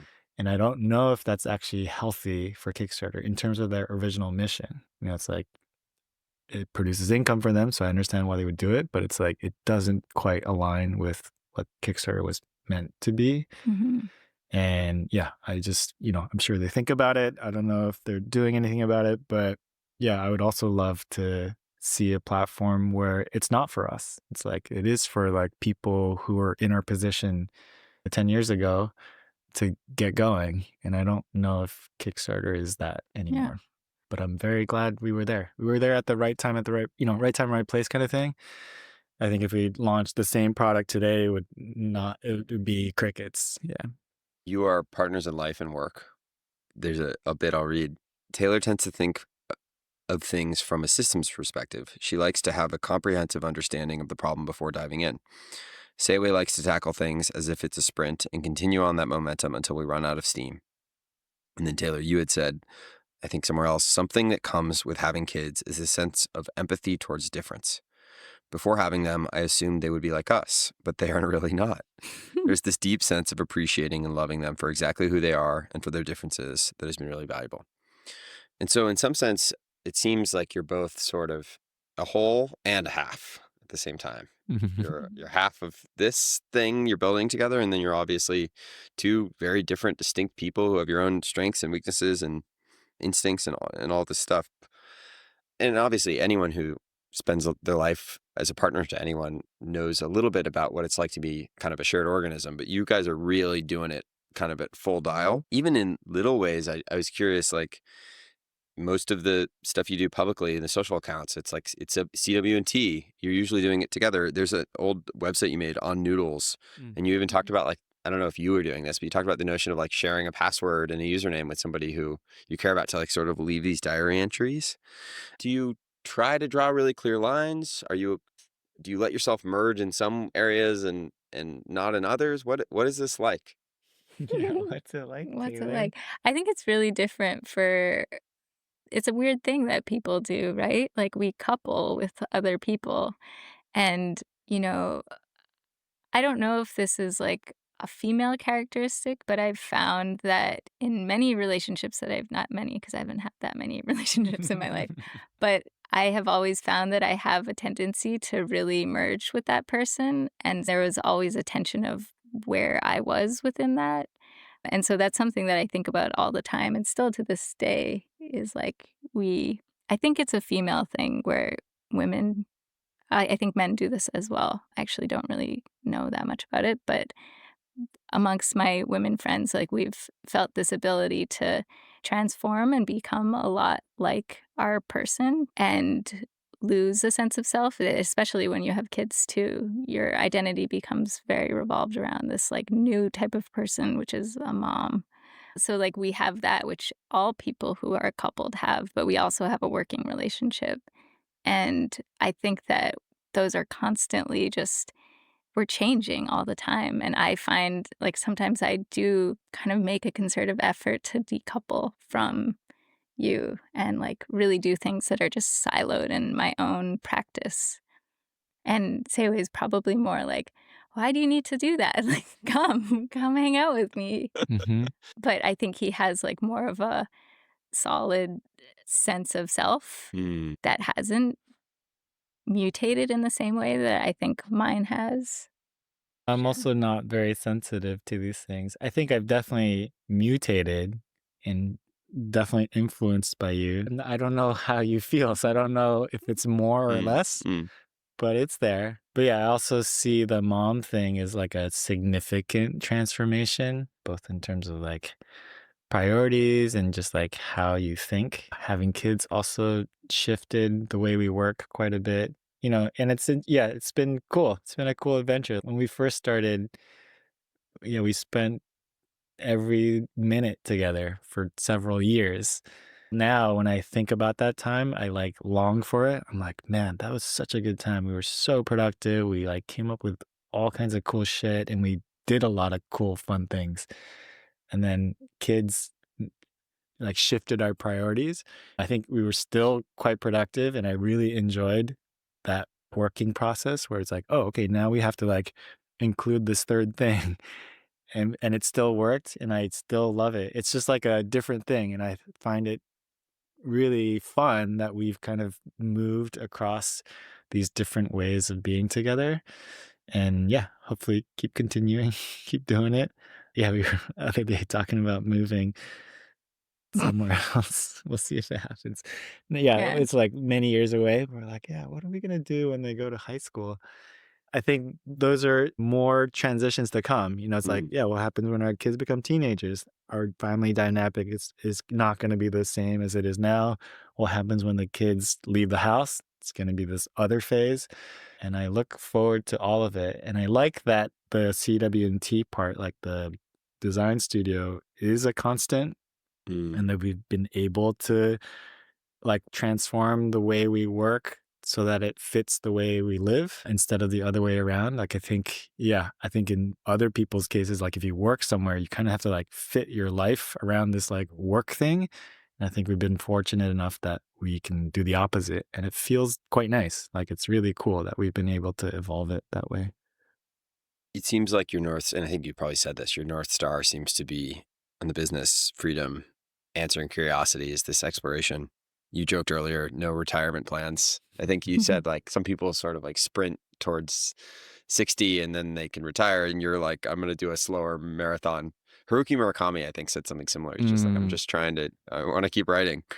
I have a couple questions about that process, maybe from a looking forward and longevity standpoint. The first is just how much you think about like getting better. Another way of putting this might be like explore versus exploit. Mm. Seems like your disposition, at least how you talk about it, is usually just like, we want to explore stuff. We want to do whatever is exciting. But you're also clearly one, obviously very talented, but two, even the quality and the output seems to be, I think the trend line is improving. Is that just something that is a byproduct or is that something you're ever conscious of? I think it's a byproduct. I see us improving as well just because we're learning more, like we're learning on the job. And you're Um, practicing. yeah, we're practicing, working with like really amazing people and like learning from other people and learning from other people's practices. Yeah, I think all of it converges and adds up to like things that we put out that I don't know, look better, perform better, or yeah, closer to what we want it to be. But yeah, the exploit thing is really interesting because we also do get excited about certain new pieces of technology that present Mm. them to ourselves where we're like, oh, that's cool. Like, how can we exploit that to become part of the way we work? And it might be a tool or it might be like a component or it might be, yeah, whatever, a new piece of fabric. And that's also part of how our studio moves. It's like, yeah, we want to explore, but then once in a while we'll also like find these little gems where it's like, what? Someone made that? Like why does that exist? And why aren't people exploiting that to Mm. turn it into a thing? So there's a lot of that also happening. When you say exploit, do you mean like, have it take an idea that we already have and like really run with that one? I think it's a framing that is used in lots of different ways Okay. in different contexts. In this one, I suppose what I mean is explore I'm relating to as just like the purest essence of like follow curiosity. And exploit is a little bit more considered or contrived. It might be around a tool, it might be around an opportunity, it might be around like we actually want to get better at this part of the Oh. process or business or whatever. Oh, okay. Yeah, that's interesting. Yeah, I think, something that has come up with just conversations in our studio, we have a new person who's been working with us, and I think it's our responsibility now to share what was going on here with them on a day-to-day basis. And the other day, we were eating lunch, and one of those people asked the question, like, why don't we make, like, they saw this opportunity, like, why don't we make a really inexpensive pen that's just very affordable? And I was like, no, what? Like, I didn't mean to be rude, but I was like, that's not what this is. So there are opportunities, right, to exploit some of the niche markets that we've kind of put ourselves into, not purposefully, but like we do make few writing tools. We do make other, You have audience there at yeah, least. we have an audience there. And yeah, I guess like we relinquish a lot of opportunities to exploit those areas because it's just not what is interesting to us. But yeah, I do think that there's opportunities to like figure out strategies to, optimize how our existing things are already running. And we should do that, and we are going to do that. Yeah. Yeah. This might be contradictory to the whole kind of small collaboration thing, but are there any dream collaborators? That could be people, it could be brands, it could be institutions. I think it would be cool to do something with Nike. We have some brands that we do like a lot that it would be interesting that, I don't know, work sort of outside of what we do or what it appears that we do. Hmm. That would be fun to do something with. I don't have any specific ones in mind, but I like consult on other projects, which is really fun. And the thing I realize is I just really love working with really good people. Hmm. Ultimately, like that's what would make a collaboration fun.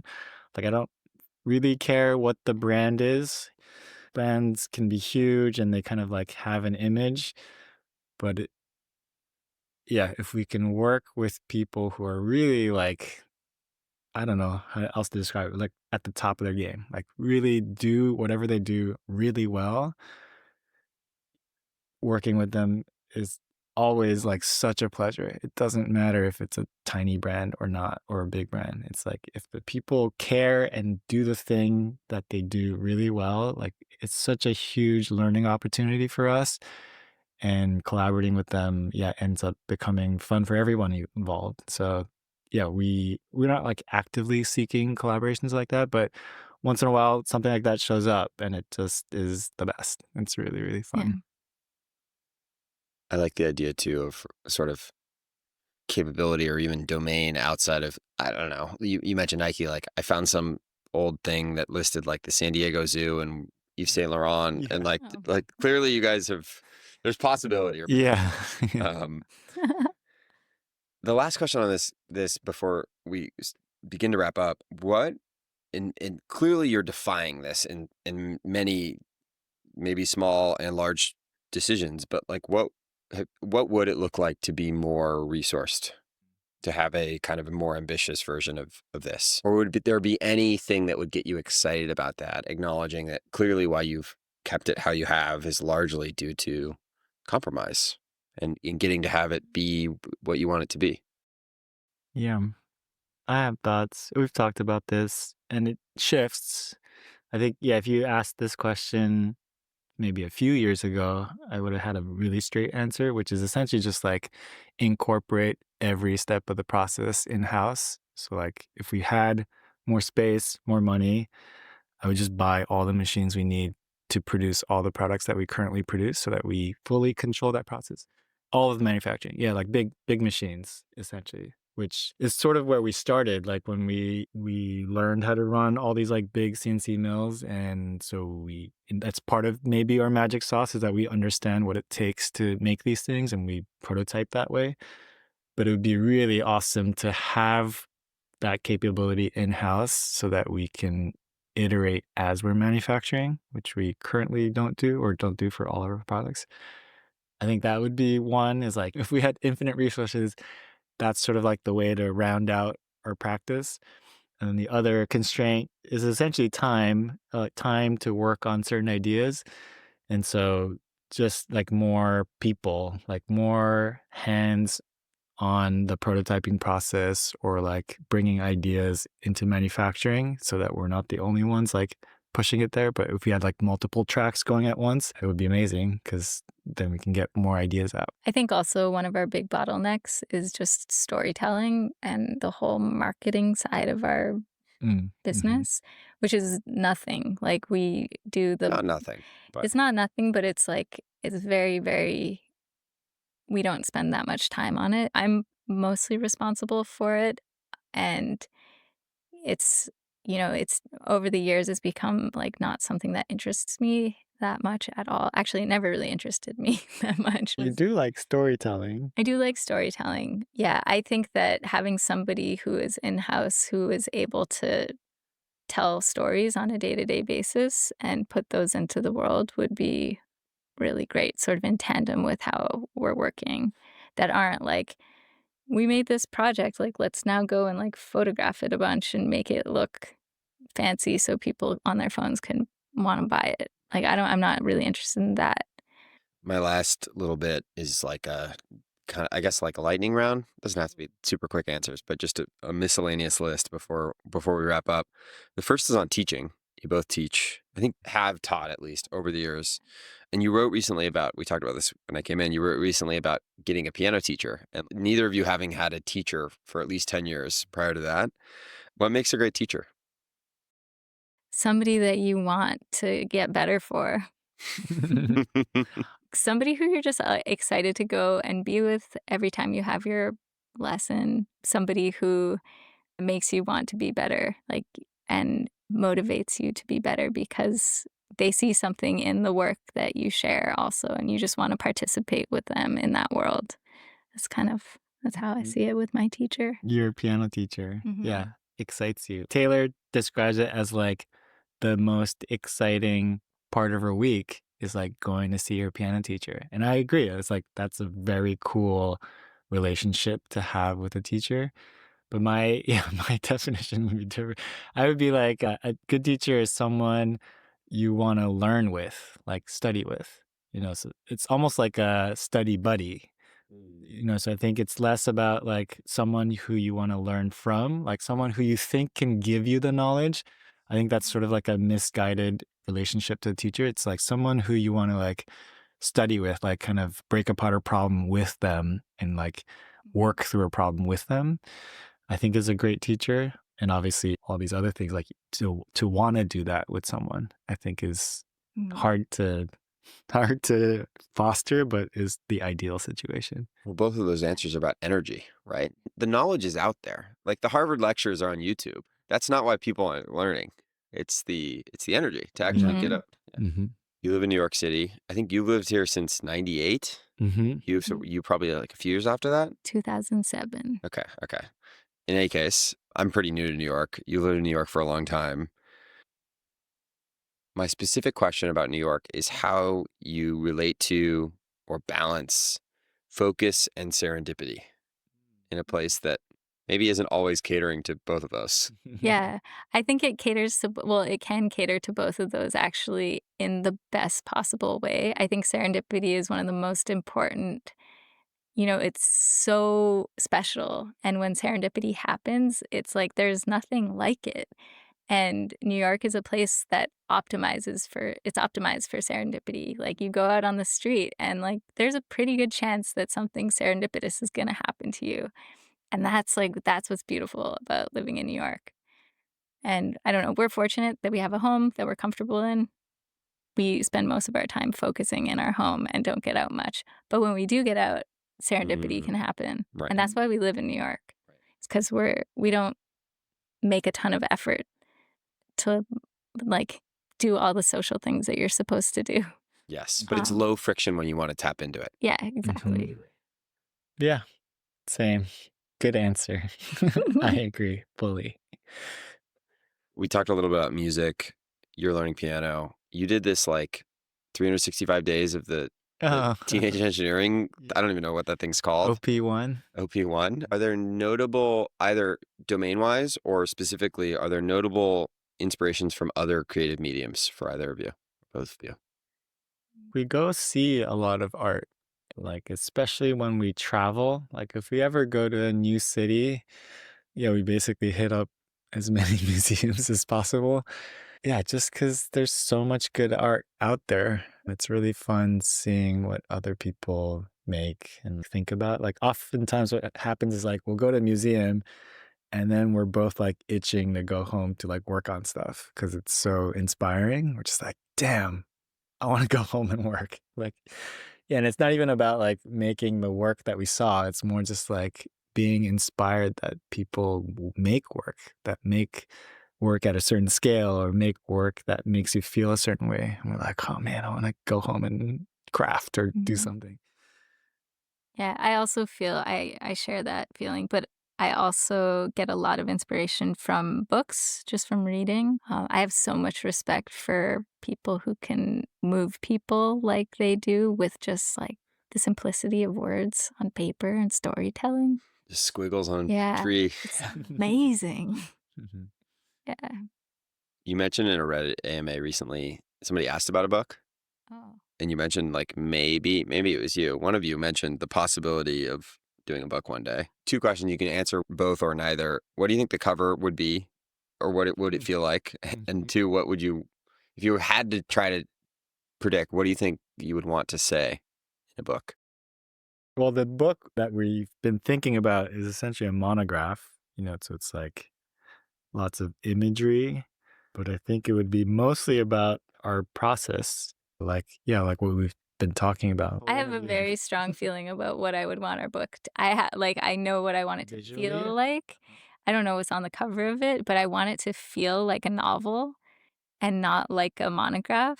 I don't want this, like, fancy, heavy art book that, like, squeaks and stuff. I want that kinda gross paper too. Oh, I don't want the Yeah. gross paper. Well, we're gonna have to find another. It makes sense to make two versions. Yeah. When you're reading it, I want you to, like, snuggle up with it and have the experience of it being like a novel in terms of its intimacy and yeah, not like a coffee table book. Mm. Yeah, I don't think in my head, it's not a coffee table book, but it feels like, A novel. in my head, it's like, It's like Frankenstein, soft cover. no, in my head, it's like this feeling that I had when I was younger. This was when like Flickr was really big. And I spent so much time basically snooping on other studios, because people had like automatic upload features in Oh, Flickr. So some studios had like every photo they took just like automatically uploaded to Flickr. And it felt like I was stalking them. But it was so cool because I got to see so much of, like, the behind the scenes stuff. They're like, "Oh, that's the machine you have?" Or it's like, "Oh, and you put it in this tiny space," or like, "What, you're just a two-person," like, I learned so much that was, yeah, not presented on their front face, right. and I feel like I would love our book to deliver that as well, where it's like, yeah, we're not, we really don't have any secrets. And so, in interviews like this or presentations, we're always trying to be like, hey, especially during Q&A sessions, we're like, hey, ask us literally whatever you want. We have no secrets. But I don't know, people are maybe like shy about asking hard questions, but I would love to like give back because I think I learned so much from other people being so open about their practices. Unknowingly. Unknowingly. Yeah. Yeah. Yeah. You're the Yeah. lurker. The last time I was here, the only first time I met you guys about a year and a half ago, you recommended a book. You're the second person to recommend it. The other was also on this podcast. He's like a science-oriented venture capitalist. You guys aren't that. So two pretty different groups. And you both recommended this book, The Overstory, Oh, yeah. which is probably the most meaningful book I've read in the last couple of years. It's about trees in the natural world. To what extent is nature an inspiration for you?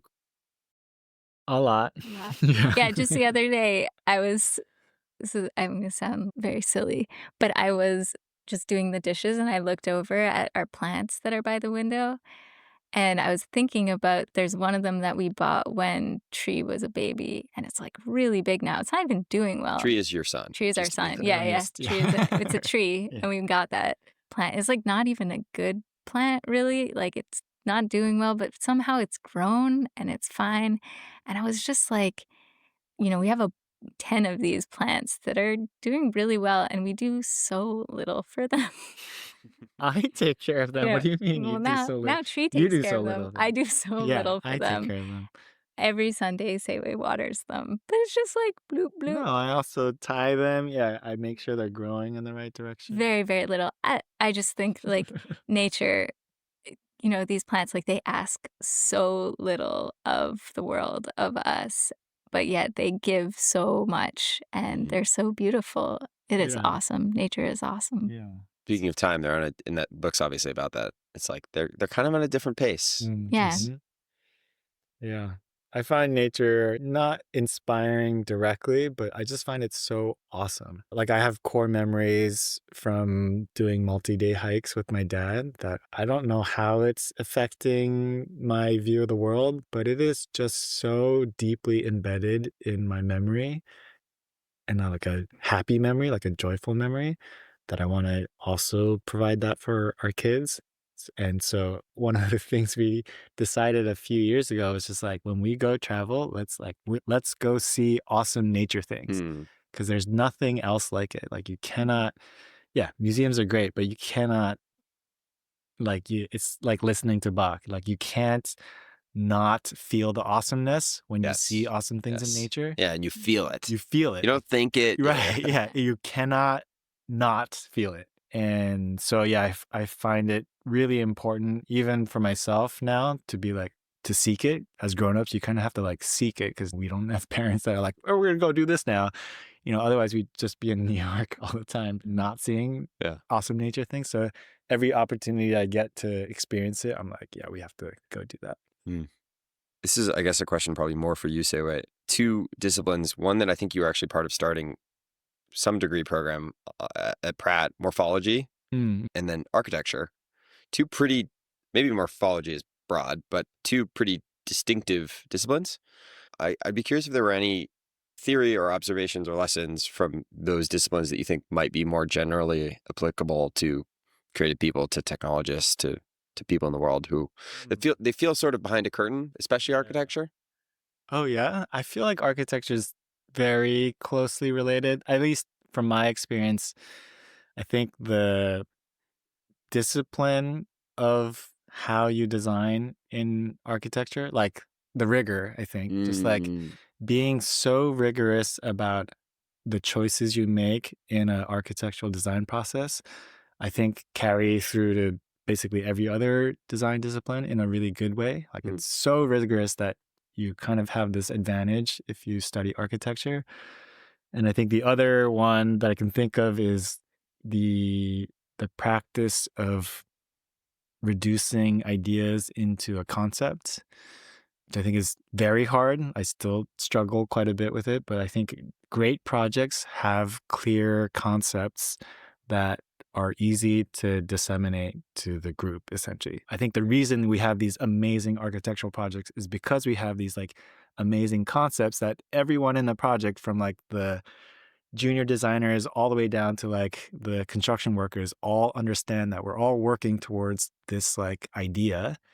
And so anytime you try to cut a corner, you're like, well, we have to do it this way because the concept is this. And it's sort of like a North Star. is that like a Christopher Alexander pattern language type concept, or something more meta level, or I think it can be anything almost. So like, I think of like Herzog and de Meuron, like they make some pretty amazing buildings, but like conceptually it's like almost like motif, right? It's like they're just like, here's a cool motif, but this is it. This is what we're doing, and it's going to be everywhere in the building. Versus like other architects where the concept is more abstract and more meta.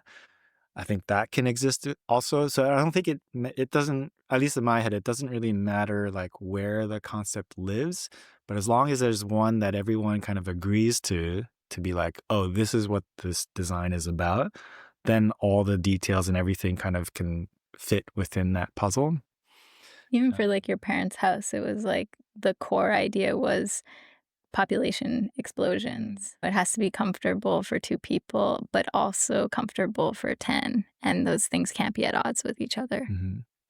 Architecture, I think, yeah, is like quite closely related to the way we operate.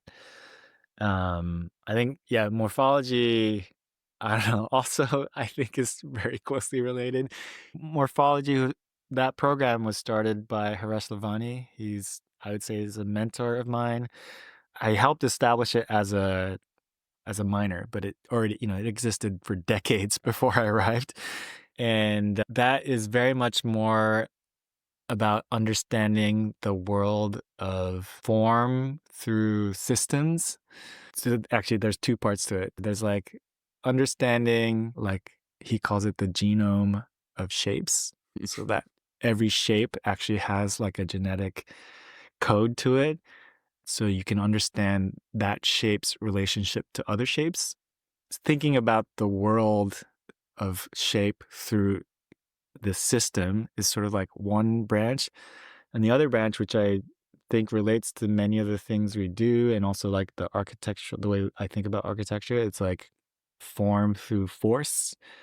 So not understanding shapes through function to be like, oh, this needs, it's like very popular to think about like form and function. But form and force is more like, it's more on the structural engineering end where it's like, oh, if this thing is shaped this way because of the forces that are applied to it. It's a little generative design. Yes, Yeah. exactly. Yeah. So that's kind of like, yeah, where that branch ends up is sort of like generative design optimization work. But I think as a way to think about form making, I think is like really interesting because it's actually one of many branches. Like I think it's so interesting to me that actually generative design ended up where it is, where it's like very alien looking because it is just topology optimization. Right. I think because that's kind of the math that we were capable of doing and we could ask the machine learning models to do. But there's so many other branches of form finding Right.